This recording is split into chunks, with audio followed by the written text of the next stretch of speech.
అనేటువంటిది అదొక routine activity తప్ప అదేదో ప్రత్యేకించి తెలుగు రాష్ట్రాల నుంచి ఇద్దరిని పిలిపించుకొని మాత్రమే మాట్లాడినారు అనేది ఏం లేదు. అన్ని రాష్ట్రాల నుంచి అంతకుముందు వెస్ట్ బెంగాల్ ఎంపీలతో జరిగింది, అట్లా జరుగుతుంది.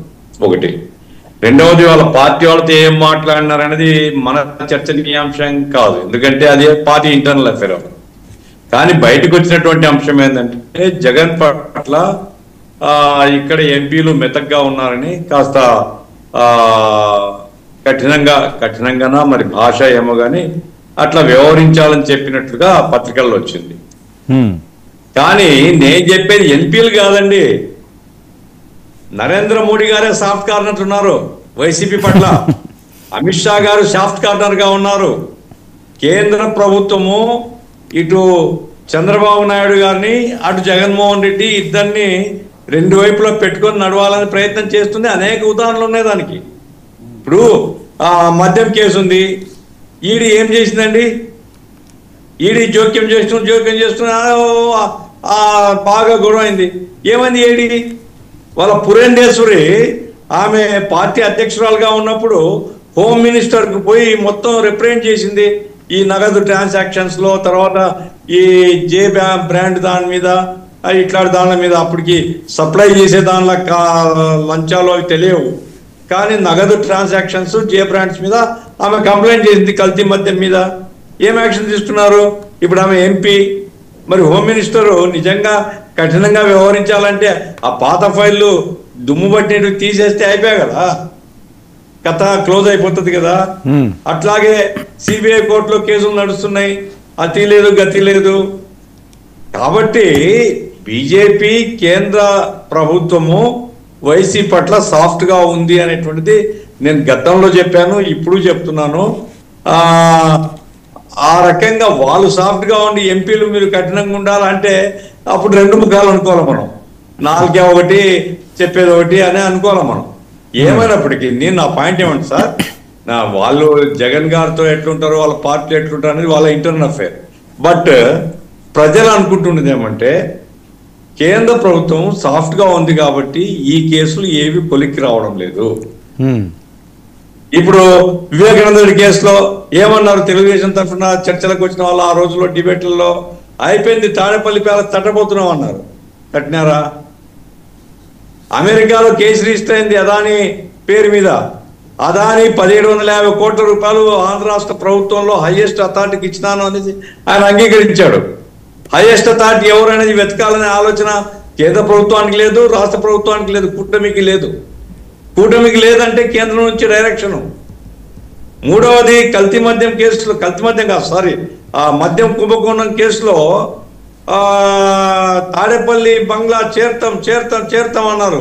ఇంకా అయిపోయింది. ఆ పిఏ దొరికినాడు, ఆ తర్వాత ధనంజయ రెడ్డి దొరికినాడు, ఇంకా అయిపోయింది. నెక్స్ట్ 1 వీక్ లో మీరు చూస్తారు అన్నారు. ఏం చూసినాం? 1 వీక్ కాదు, 1 month 2 months అని ఏం చూడలేదు. అంటే నా పాయింట్ ఏంటంటే చట్టం తన పని చేసుకుంటూ పోయే దాంట్లోనే కేంద్ర ప్రభుత్వం సాఫ్ట్ గా ఉంది కాబట్టి, రాష్ట్రానికి ఇన్స్ట్రక్షన్స్ ఏవో ఉన్నాయి కాబట్టి ఇవి జరుగుతున్నాయి. అయితే మరి పైనుంచి ఎంపీలు కఠినంగా ఉండాలని చెప్తే ఏం చేస్తారు? పాపం వాళ్ళు 4-5 ఉన్నారు బీజేపీ వాళ్ళు ఇక్కడ. అక్కడికి వాళ్ళు ఏదో యథాశక్తి కాన్స్టిట్యూన్సీ డెవలప్మెంట్ అది చేసుకుంటున్నారు. అందుకోసం కేంద్ర ప్రభుత్వమే తేల్చుకోవాలి. చట్టాన్ని అతిక్రమించి, చట్టాన్ని ఉల్లంఘించి ప్రజాధనాన్ని కొల్లగొట్టినటువంటి వాళ్ళు ఏ పార్టీ వాళ్ళు, ఏ ప్రభుత్వంలో అనే నిమిత్తం లేకుండా చట్టాన్ని కాపాడతారా, లేకుంటే చట్టం ధిక్కరించినా పర్వాలేదు మాకు అనుకూలంగా ఉంటే చాలు అని వాళ్ళని కాపాడతారా? కాదండి, ఒకటి గఫూర్ గారు, తెలుగు రాష్ట్రాల విషయం చూస్తే ఇక్కడ కాంగ్రెస్ ప్రభుత్వం తెలంగాణలోని, కానీ ఆంధ్రప్రదేశ్లో పరిస్థితి ఇంకా కోలుకోవడానికి టైం పడుతుందా? ఎంతసేపు ఈ చర్చ వస్తుంది ఏంటి? బీజేపీయో లేకపోతే తెలుగుదేశం పార్టీయో, జనసేనో, వైఎస్ఆర్సీపీయో, లేకపోతే మీవే కమ్యూనిస్ట్ పార్టీలో. అసలు కాంగ్రెస్ ఊసు మరిచిపోయే పరిస్థితి ఉందా? ఇన్ని సంవత్సరాలైనా సరేని ఏ రకంగా ముందుకు సాగాలి? కిషన్రెడ్డి గారు ఉన్నారు కాబట్టి ఆయన సమక్షంలో కాంగ్రెస్ ఏమైందని నేను చెప్పలేను. కానీ నేను ఒక ప్రేక్షకుడిగా చెప్తాను, ఒక పరిశీలకుడిగా చెప్తాను. కాంగ్రెస్ పార్టీ కొన ఊపిరుతుందండి. దానికి ఊపిరి పోయాలని కానీ, దాన్ని తిరిగి సజీవం చేయాలని కానీ ఆ కాంగ్రెస్ పెద్దలకు ఇంట్రెస్ట్ లేదు, ఇక్కడ ఉండే కాంగ్రెస్ వాళ్ళకు నాయకత్వానికి ఇంట్రెస్ట్ లేదు. కాబట్టి ఉందా లేదా అంటే కాంగ్రెస్ పార్టీ ఉంది, కానీ అది చురుగ్గా లేదు, చలనంలో లేదు. ఇప్పుడు రాష్ట్రంలో ఉండేటువంటి ఈ వాతావరణంలో ఎంతో ప్రజలకు పోవడానికి స్కోప్ ఉంది, కానీ వాళ్ళు పోవడం లేదు. ఎందుకో నాకు తెలియదు. ఓకే, ఏదో ఆయన ఎట్లయితే బీజేపీ వాళ్ళు జగన్తో అనుకూలంగా ఉంటున్నారని నేను ఆరోపిస్తున్నానో, కాంగ్రెస్ వాళ్ళు కూడా చంద్రబాబుతో సయోధ్యతో ఉంటున్నారు. చంద్రబాబు ఈరోజు రేపు ఆయన బీజేపీ నుంచి పక్కకొచ్చి కాంగ్రెస్ కూటమిలో చేరతాడనే భ్రమలు ఏమున్నాయి?